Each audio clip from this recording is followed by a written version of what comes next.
Contestant number 19, David Kim. Ông dạy dễ dẻo lệ. Hello, kay kamin David Kim hi. Kahuak pen na hi le tui khiang hi. Unaw pen nga phaung. Kaunaw nga kanu tot we tak. Kanu nong dam pi lai na. Malaysia a kay le kau amin ji khal le ta khat to kay kaum lai tak hi. GZL top 5.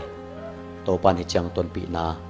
Nang pi tak lungdam mi pi thap yang na le sangam le na kho pi toi pi por pi mi. In thang piak na to hi chang thu nonget sang na hi chang tung chi mi pi tung lungdam kong ko hi tunita kong lasak dinga hi le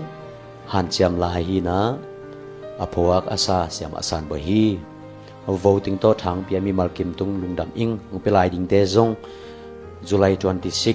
chang ki pe the lai hi mai na tam pi pi ana se thei thei thang piak na jing zong ong ngen lai ing thang pia mi mal kim por pi mi lom le gwal amun tom toma sang le naw te tunga nak pi tak lungdam ing lungdam e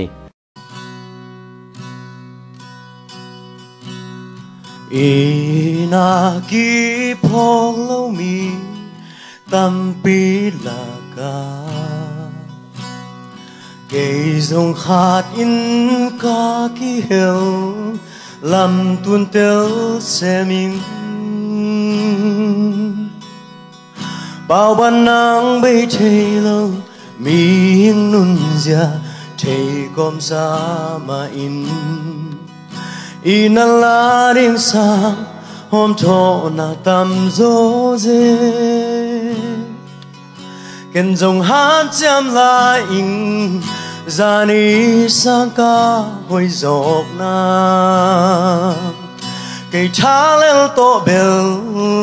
bằng ma tan tun cây ning cây lung muan na hong cha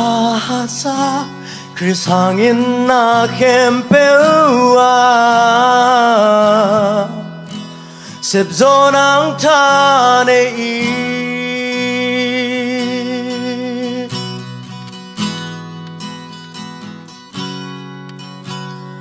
ina mun khat peu pan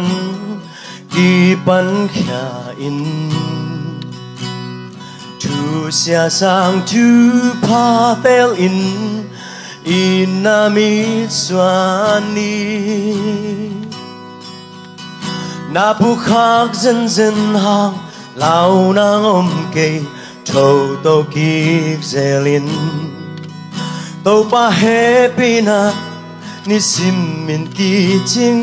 hi ken jong han cham la ing ra ni sang ca hồi dọc na cây cha lên to bel